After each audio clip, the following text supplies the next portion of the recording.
فاسألوا أهل الذكر إن كنتم لا تعلمون. Ya, mungkin ada yang mau bertanya, yang via online ya. Silakan. Baik Ustadz, jazakallahu khairan. Kami ingatkan kembali, bagi yang ingin bertanya bisa menelpon atau mengirim pesan singkat ke nomor WhatsApp 0812 7314 7317. Sekarang kita menerima satu pertanyaan Ustadz via pesan singkat WhatsApp. Assalamualaikum warahmatullahi wabarakatuh. Waalaikumsalam. Ana adalah akhwat yang saat ini masih mencari calon suami. Nah, Beberapa waktu lalu Ana sempat bertaaruf dengan ikhwan yang Ana kenal.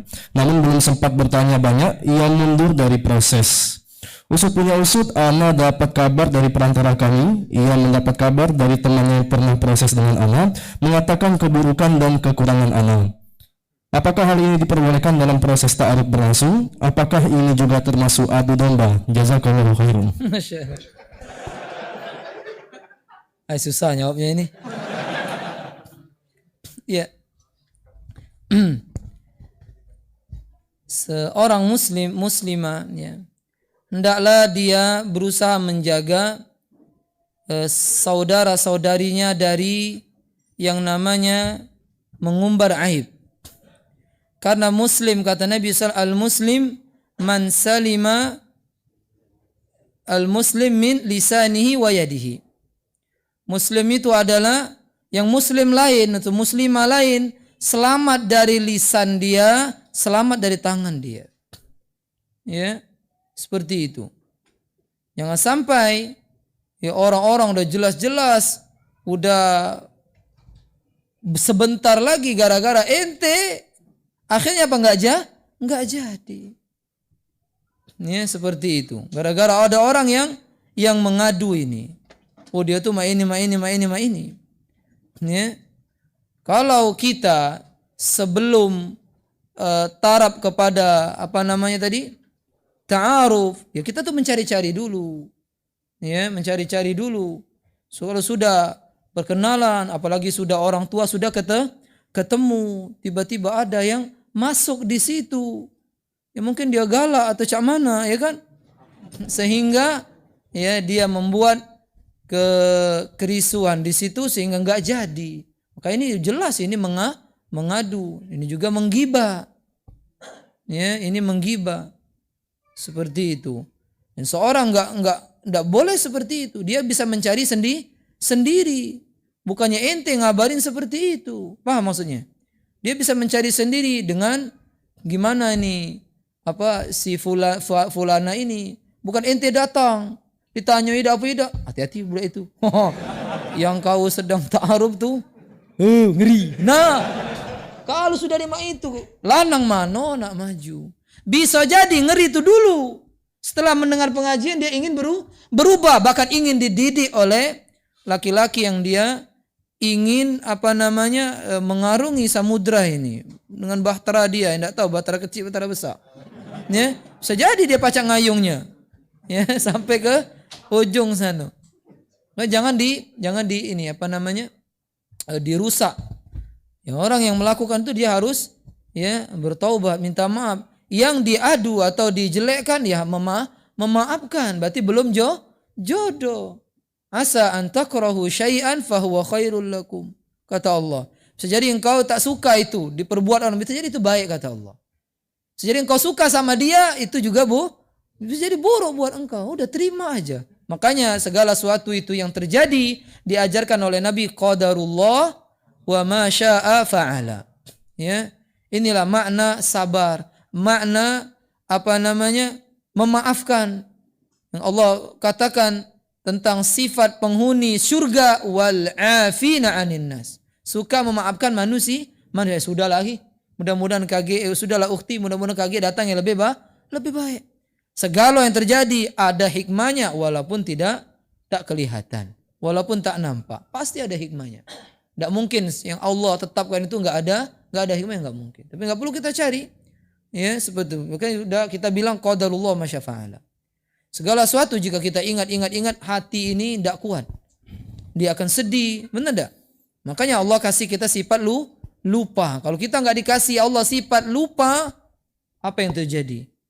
Suatu yang terjadi dahulu, kawan-kawan dulu, apalagi disiksa ya dalam maknian, teringat terus, ya, itu. Aduh, apa kami SMP SD dulu, budak jadi siksaan. Aduh, siksa setiap hari, jadi seruan. Subhanallah. Kalau diingat terus, kira-kira benci dah dia kaget sama itu. Benci. Dikasih Allah sifat lupa. Makanya ya, nisyan lupa tuh ya. Iya. Makanya kita makan nasi. Ngapa kita ini lupa? Karena banyak makan? Bukan. Ya kebetulan nasi itu jangan nisyan. Ya karena Nabi Adam lupa. Ya, Nabi Adam lupa, maka lupa semua ya anak keturunannya. Itu hadisnya itu sahih. Kita kala Nabi Adam diperlihatkan Allah Subhanahu wa taala segala umur cucunya, anak-anaknya. Diperlihatkan seorang yang bernama Daud, yaitu Nabi Daud alaihissalam, cuma diberi umur 50 tahun. Lalu Nabi Adam ngasih ya 1/40 apa umurnya, ya dari umur yang ada. Dari 1000 dikasih 50. Ya. Bukannya gitu ya. Akhirnya dikasih. Jadi Nabi Adam cuma sisa umur 950. Datang malaikat maut. Umur 950. Ya, kata Nabi Adam, masih 50 lagi. Ya kan? Bukankah dulu pernah engkau kasihkan kepada salah satu anak cucumu? Lupa Adam, lupa kalau anak cucunya. Kalau Nabi Adam waktu itu tidak ditakdir kalau lupa, kata yang lupa gitu. Ning pala. Iyo, kata lupa. Coba yang antum TK, SD hilang kalau sudah? Hilang kalau, terdelete kalau nian itu. Ada dikit-dikit nyempel ya kan? SMP. Dak galonya. Kalau ingat galo, la ilaha illallah, pening pala. Makanya nikmat ini ya seperti tadi. Lupa ke baik sudah. Ya, apalagi kita maaf ke dengan niat menjadi penghuni surga. Maaf, mudah maaf ke. Woi, mantap itu. Ya, panjang nih jawabnya. Ya, ada lagi? Baik Ustaz, ada lagi. Pesan singkat WhatsApp kembali Ustaz ya. Assalamualaikum warahmatullahi wabarakatuh. Ana memiliki keluarga yang punya sifat muka dua. Di belakang orang lain ia selalu berkata buruk tentang orang yang ia gibahi. Ana khawatir jika suatu saat ketika ana dan orang tua ana tidak berada di dekatnya, khawatir kami pula yang digibahinya. Terlebih di depan kami ia tampak manis dan seperti tidak ada masalah apa-apa. Bolehkah kekhawatiran ini ada di hati kami? Dan bolehkah kami menjauhinya dan mengurangi interaksi dengannya? Dan Ustadz, bagaimana cara bertaubat dari perilaku gibah dan juga muka dua seperti ini Ustadz? Banyak ya. Iko. Ini 2 ika pertanyaannya ya. Yang pertama, bagaimana menyikapi orang-orang yang jahat seperti orang-orang yang bermuka dua. Jika kita sudah tahu, maka kita boleh ya kehati-hatian tanpa kita menjelek-jelekkan dia. Pernah datang kepada Rasulullah SAW, saya lupa lafaz hadisnya. Ya, Nabi SAW ya melayani orang ini ya di depan Aisyah radhiyallahu anha, diajak ngobrol, sudah selesai ya Nabi mengatakan ini orang ini buruk. Orang ini buruk.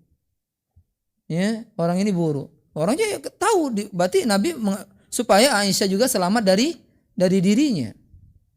Ini juga tidak ada ghibah, tapi Nabi tetap melayani karena dia juga muslim, dan bisa jadi ke depannya dia mendengar ceramah, mendengar nasihat berubah, bertaubat bagaimana kita dulu. Coba antum berkaca gimana antum dulunya, balik lagi coba ke zaman antum dulu. Sekarang ada tegas aku ingatnya Ustaz. Nah, sekarang tengoklah. Nah, begitu juga kita berharap orang tersebut. Makanya tak kala kita mendapati ada orang seperti itu, kita boleh menjaga diri dari dia. Kita kasih tahu keluarga kita dengan kita memberitahu bahwasanya kita tidak boleh menggibah dia. Mudah-mudahan dia dapat hidayah. Jangan sebarkan. Hati-hati budak itu kamu. Akhirnya apa? Uang tahu kalau dia jelek, dia bertaubat, dia bagus, tapi nama dia sudah jelek. Jangan digibah dia. Ya, seperti itu. Kita boleh untuk kehati-hatian ya. Kalau ada suatu datang khobar dari dia, kita sudah biasa ya, udah itu. Ya kan? Biasa ya, kan udah tahu. Tapi jangan kita jelek-jelekkan dia. Karena menjelek-jelekkan orang itulah namanya ghibah. Kalau dia nggak tahu, kalau dia tahu berarti kita apa? Menjelek-jelekkan dia. Ya. Paham maksudnya? Bagaimana bertobat dari ghibah? Benar, yang kedua. Bertobat dari ghibah ya sama seperti bertobat ya dari dosa-dosa yang lain. Syaratnya ada 3. Yang pertama menyesal, ya menyesal ngapo aku ngibai wong, ya kan. Yang kedua meninggalkan perbuatan ghibah. Yang ketiga berazam. Ini yang paling berat. Berazam tidak mau balik lagi untuk menggibah orang. Ya, biasanya kita ini tidak berazam. Ya, jika ketemu perbuatan itu atau ketemu kawan yang biasa galang ghibah, ayolah lamo lebo ini, payo. Lamo lebo ghibah. Laju. Nah, ini yang tidak benar. Nah, tekad ini yang berat. Tekad ini berat. Kalau kita bertekad kalau ingin menggibah, hati akan memberikan sinyal, hati-hati. Ya, hati ini Masya Allah. Perbuatan dosa, ya ada orang bertanya tentang perbuatan dosa, apa kata istafti qalbak, tanyai hati. Hati ini ngejuk sinyal. Perbuatan kira-kira riba, ragu gitu. Oh ini bertanya akhirnya. Karena hati ini menunjukkan. Kalau hati bagus, ya. Kalau hati memang itulah dia, ya susah. Ya duong lah biasa maling, biasa ini, biasa itu. Ketemu riba, laju riba. Ketemu perkara yang haram biasa. Tapi kalau hati yang bersih, hati beriman, nemu yang seperti ini memberikan sinyal hati itu. Bahwasanya perbuatan ini bermasalah. Seperti itu. Ya. Yang keempat, karena ini ghibah berhubungan dengan hak manusia, ya diusahakan minta maaf. Tapi kalau minta maaf buat lagi dosa yang baru, kau dikapak, ya, sehingga dia bertaubat, maka ya doakan dia saja. Doakan ya Allah ampuni dia, kemudian perbaiki nama dia, ya, selama engkau menggibah dia, siapa yang ingat-ingat semampunya, oh dulu aku menggibah dia itu tidak seperti itu. Berusaha seperti itu. Ya. Ingat ya, kita usahakan menjaga nama orang, dijaga. Walaupun dia jelek, dijaga. Ya, kecuali dia sudah memberikan dampak yang besar kepada kaum muslimin, dampak keburukannya, maka wajib kita memberitahu orang lain tentang dia. Seperti apa? Ahlul bid'ah yang mendakwakan bid'ahnya. Paham ya? Seperti itu. Begal. Hati-hati udah ngomong ke begal tuh. Dia malam rumah kau laju. Ya. Itu berbahaya untuk ya masyarakat, maka ada pada suatu saat kita boleh membicarakan mereka. Ini kita ambil yang terakhir ya. Habis ya? Pak Teddy? Habis Ustaz, silakan Ustaz. Assalamualaikum Ustaz. Mau nanya, jika kakak kandung mengambil uang keponaan, keponaannya bilang ke Ana, dan Ana sampaikan kepada Ayu, apakah termasuk adu domba? Ini bukan adu domba dia nih, nuntut hak dia hilang duit. Ya, pertama dia cross check dulu, benar apa tidak, ya, jangan mudah-mudah percaya. Ya. Jingok dulu budak yang ngomong ini. Kalau hobi narkoba, ya, memang hobi ngombek duit uang. Jangan mudah-mudah percaya. Jadi kalau benar kakak kandung ini mengambil uang keponaannya, ya, maka di cross check dulu, ditanya dulu, ya, kebenarannya. Ya, jika benar maka minta dikembalikan. Ya, jika dia tidak mau ya dikasih nasihat bahwasanya mengambil uang ini dosanya sangat besar. Jika dia di negeri Islam yang mencuri uang sampai kepada nisab potong tangan, dipotong tangan. Jika tidak maka di akhirat yang mengerikan, Pak. Dikasih tahu. Bagaimana ngerikan? Siwak saja jika kita ambil tanpa seizin orang yang punya, maka siwak itu menjadi siwak api neraka. Siwak berapa rega coba siwak? 3.000, apalagi yang keras berengkang itu 2.000. Ada kan siwak kalau itu berdarah gigi. Ada, itu murah nian. Itu kita ambek jadi api neraka. Bayangkan untuk buang tai gigi kita ambek masuk neraka kita. Lah bagaimana orang-orang mengambil harta kaum muslimin, korupsi, ya kan? Apalagi harta dapat dari sogokan, riba, mencuri, ya Allah. Orang mencuri tak kalah jihad, habis jihad mencuri apa namanya? Gulul, masuk neraka, habis jihad. Ini jihad lah ida, jahat lah iyo, maling pula. Mati rengkanian ini. Ya, ingat 1.000 perak bukan hak antum, habis kita di akhirat. Ingat 1.000 perak. Ini mudah-mudahan yang korupsi ini, yang ngembek uang, yang maling denger ini ceramah ini. Bertaubat, wajib bertaubat. Wajib dikembalikan. Ya, olah mati uang yang kecuri itu, sedekah ke dengan nama dia. Lupa namanya. Pokoknya sedekah ke dengan itu dia. Cari ahli waris, balik ke duit dia. Makanya nyusah ke dewek. Nyusah ke kalau dia tobat. Kalau dia tobat, ya di akhirat dia akan bermasalah di hadapan Allah Azza wa Jalla. Jangan sampai, kalau usahakan jangan sampai bertemu dengan Allah membawa kezaliman. Kalau kita berbuat zalim, ya yang berhubungan kita menyakiti Allah Azza wa Jalla dengan kita tidak beribadah kepadanya, enak. Kita tinggal bertobat kepada Allah Subhanahu wa taala. Ya. Tapi kalau berhubungan dengan sesama manusia ini yang ribet. Ya, kita nyangka dia sudah maafin, ternyata dia enggak maafin di akhirat. Datang uang ke kita. Ya, pokoknya kau siapa kau nih? Yang kumbek duit dulu, astagfirullah. Jangan sampai itu. Karena di akhirat enggak ada ganti uang, dinar, apalagi rupiah, enggak ada. Yang ada apa? Hasanat wa sayyiat. Kebaikan yang kita kumpulkan itu. Kebaikan solat kita, puasa kita, apa aja itu yang jadi tebusan. Sayyiatnya, keburukannya kalau kebaikan kita enggak mencukupi. Keburukan dia balik ke kita. Sudah kita punya keburukan dia dikasih kita. Baru kita dilemparkan ke dalam neraka. Kalau sudah masuk neraka, maka ya hari-hari akhirat berlaku ke kita. Ya, sehari 1.000 tahun. Galak-galak maling pempek gerobak dulu pas SD SMP. Kalau pas iya serius, kalau ketemu minta maaf.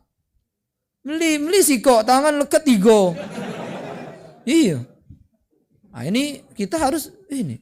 Atau apa namanya, rambutan wong dulu ya. Jambu. Aduh apa ya, ada mungkin dekat kita nih. Kita nih wong sini sebenarnya ya. Ada baik, yang baik, ada yang juga ada. Rata-rata itulah, ya kan? Nah itu, ngembit bahasa kita tuh kan. Maka kita kembali kepada Allah. Makanya Allah katakan ya, fatubu ilallahi jami'an, kembalilah, bertobatlah kepada semuanya. La'allakum tuflihun, ya. Apakah ini termasuk adu domba? Ya tidak adu domba. Ya, tapi kalau ini enggak benar, berarti ini bisa adu domba. Kalau ini benar, berarti dia bukan mengadu domba, ngadu duit aku hilang. Seperti itu ya. Mudah-mudahan bermanfaat. Ini saja. Subhanakallahumma bihamdika asyhadu an la ilaha illa anta astaghfiruka wa atubu ilaik.